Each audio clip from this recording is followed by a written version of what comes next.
নমস্কার, আজ আবার একটা ভিডিও নিয়ে হাজির আপনাদের সঙ্গে রয়েছি আমি ঋষিকেশ। আপনাদের ভিডিও শুরুতেই বলবো যে আজকের ভিডিওতে ঠিক কি থাকবে। দলবদলের কিছু খবর তো থাকবে অতি অবশ্যই, ইস্ট বেঙ্গলের খবর থাকবে এবং যেটা থাকবে সেটা হচ্ছে ডুরান্ড কাপের খবর। কলকাতা লিগে একই গ্রুপে পড়েছে দুই প্রধান। ডুরান্ড কাপ নিয়ে খবর তো আপনাদেরকে জানাতেই হবে, সেই বিষয়ে খবর থাকবে, তাই ভিডিওর পুরোটা দেখবেন, টেনে টেনে দেখবেন না। ভালো লাগলে লাইক কমেন্ট শেয়ার করবেন, সাবস্ক্রাইব করবেন। যদি আপনি চ্যানেলে সাবস্ক্রাইব না করে থাকেন মেম্বারশিপও নিতে পারেন নামমাত্র কিছু পয়সা দিয়ে, সেক্ষেত্রে মাত্র কিছু পয়সা লাগবে। সাবস্ক্রাইব করলে কোনো পয়সা লাগবে না, বেল বাটনটা প্রেস করতে ভুলবেন না। যখন আমি কোনো ভিডিও দেবো তখন আপনার কাছে নোটিফিকেশন পৌঁছে যাবে। তো শুরুতেই আসা যাক ডুরান্ড কাপ নিয়ে। আপনারা জানেন যে ডুরান্ড কাপ শুরু হবে ঠিক এক মাস পরে, 25শে জুলাই থেকে শুরু হবে এবারের এই ডুরান্ড কাপ এবং শোনা যাচ্ছে যে 23শে অগস্ট হবে ফাইনাল। তো এই প্রায় এক মাস ধরে এই ডুরান্ড কাপ চলবে। 24টা টিম খেলবে এবারের ডুরান্ড কাপ, 43টা ম্যাচ হবে। কোথায় কোথায় খেলা হবে? শোনা যাচ্ছে যে 6টা জায়গায় খেলা হবে। কলকাতা, জামশেদপুর, রাঁচি, গুয়াহাটি, শিলং, ইম্ফল, এই 6 শহরে এবারের এই ডুরান্ড কাপ খেলা হবে, যেখানে 24টা টিম খেলবে। আইএসএল এর একাধিক টিম তো খেলবেই, পাশাপাশি আই লিগের এবং আই লিগ 2 এর টিম, ইন্ডিয়ান এয়ারফোর্সের যে বিভিন্ন ধাপগুলো রয়েছে তারা তো খেলবে এবং বিদেশি দু একটা টিমও থাকবে এবারের এই ডুরান্ড কাপে। ডুরান্ড কাপ এবার একটু অন্য রকম ভাবে করতে চাইছে সেনাবাহিনী। ইতিমধ্যেই কলকাতার দুই প্রধানের পক্ষ থেকে অনুরোধ করা হয়েছিল যে যাতে ডুরান্ড কাপে বিদেশিহীন ডুরান্ড কাপ করা যেতে পারে, বা অ্যাটলিস্ট যদি সংখ্যাটাও কমানো যায়।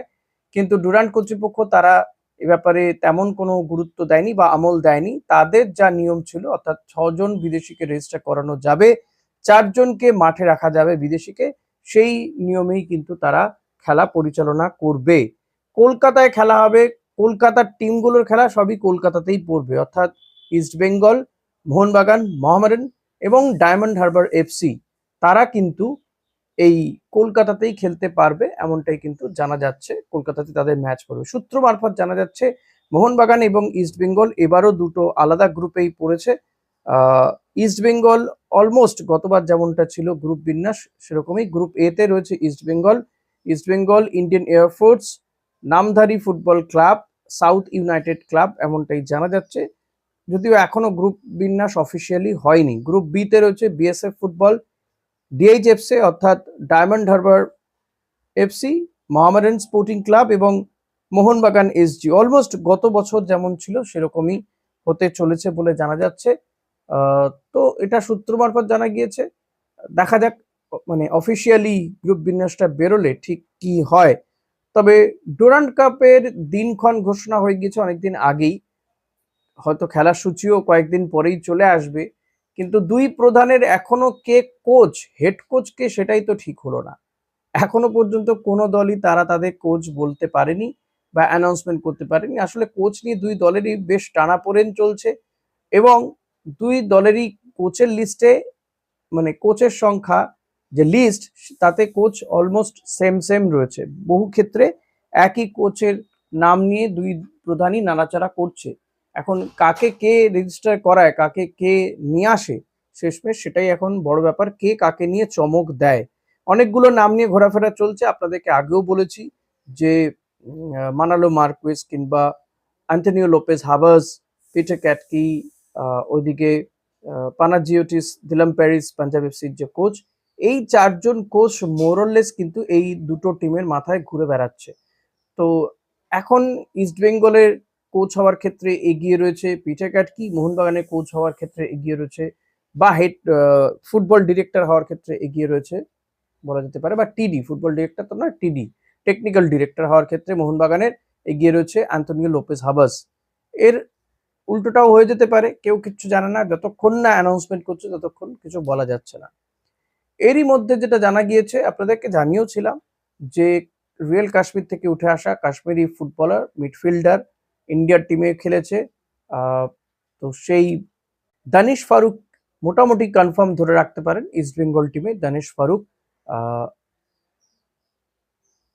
ফারুকের সাথে সাথে ইস্ট বেঙ্গল আর একটা প্লেয়ারকেও টার্গেট করেছে, আব্দুল রব্বিকে গতবারও টার্গেট করেছিল ইস্ট বেঙ্গল, কিন্তু এনিহাও আসেনি। দানিশ ফারুকের পাশাপাশি কিন্তু এবার ইস্ট বেঙ্গলের টার্গেটে রয়েছে এই প্লেয়ারটিও। কেরালার এই রাইট উইঙ্গার তার এফসি গোয়ার সঙ্গে ইতিমধ্যে কন্ট্রাক্ট শেষ হয়ে গেছে। মে মাসের 31 তারিখ পর্যন্ত কন্ট্রাক্ট ছিল। আইএসএলে এফসি গোয়ার হয়ে লাস্ট সিজনে যে কটা ম্যাচ খেলেছে একটাও গোল করতে পারেনি, কিন্তু নিঃসন্দেহে প্রতিভাবান এই রাইট উইঙ্গারের দিকে ইস্টবেঙ্গলের নজর রয়েছে। টার্গেট করেছে ইস্টবেঙ্গল এই প্লেয়ারটিকে। দেখা যাক এখন ইস্টবেঙ্গল শেষমেশ এই ফুটবলারটিকে নিয়ে আসতে পারে কিনা। এখন দানেশ ফারুক ধরেই রাখুন যে দানেশ ফারুক মোটামুটি হয়েই গিয়েছে, ইস্টবেঙ্গলে সে খেলবে। আব্দুর রাব্বি সে আসে কিনা সেটা একটা দেখা। শোনা যাচ্ছে তার কাছে আরো বেশ কিছু ক্লাবেরও অফার রয়েছে, তো সেই দিকে যাবে কিনা সেটাও একটা দিক রয়েছে। সে ইস্টবেঙ্গলে আসবে নাকি অন্য কোনো ক্লাবে যাবে। এরই পাশাপাশি জানি আমরা যে আরেকজন ফুটবলার, ইন্টারকাশির ফুটবলার, ইনফ্যাক্ট ইস্টবেঙ্গলের ম্যাচটা যেটা হলো আইএসএল এ, যে ম্যাচটা খেলে ইস্টবেঙ্গল চ্যাম্পিয়ন হলো মোহাম্মদ রশিদের গোল করাতে, সেখানে কিন্তু আমরা দেখেছি ইন্টারকাশির যে ফুটবলারটি রয়েছে, যার গোলে ইন্টারকাশি এগিয়ে গিয়েছিল ইস্টবেঙ্গলের বিরুদ্ধে, সেই প্লানাস, আলফ্রেড প্লানাস, এই উইঙ্গারের পেছনে কিন্তু দৌড়চ্ছে অনেকগুলো ক্লাব, যার মধ্যে শোনা যাচ্ছে মোহনবাগানও নাকি রয়েছে। তবে ইস্টবেঙ্গল নেই প্লানাসের পেছনে। প্লেয়ারটা কিন্তু মন্দ নয়, ভালো প্লেয়ার। তো এই প্লানাসের পেছনে শোনা যাচ্ছে পাঞ্জাব এফসিও রয়েছে, আরো বেশ কিছু আইএসএল এর ক্লাব কিন্তু প্লানাসকে নেওয়ার জন্য মরিয়া হয়ে রয়েছে। দেখা যাক এখন শেষমেশ প্লানাস কোন দিকে, তিনি কোন টিমের জার্সি গায়ে তুলে নেন।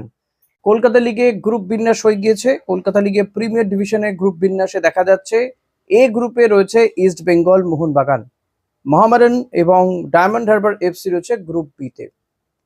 গ্রুপ এতে কারা কারা রয়েছে?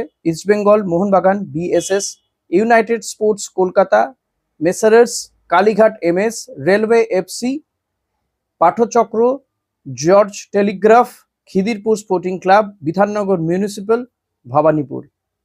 গ্রুপ বিতে কারা কারা রয়েছে? United sports club, Mohammedan, Peerless, ওয়ারি, Sreebhumi FC, police AC, Kalighat sports lovers, সুরুচি সংঘ, রেনবো, কোল ইন্ডিয়া, এরিয়ান, ডায়মন্ড হারবার, ক্যালকাটা পুলিশ। যদিও এর মধ্যে আমার মনে হয় যে 2-3টে ক্লাব খেলবে কিনা সেটা নিয়ে একটা আশঙ্কা রয়েছে, যদিও ক্লাব কর্তৃপক্ষ কিছু জানায়নি বলে আইএফএ কিন্তু তাদেরকে রেখেছে আপাতত গ্রুপে। তারা রয়েছে যেমন শ্রীভূমি, সুরুচি সংঘ, এই ক্লাবগুলো আদৌ খেলতে পারবে কিনা এটা যথেষ্ট আশঙ্কা রয়েছে আমার। আমি জানি না তারা শেষমেশ খেলবে কিনা।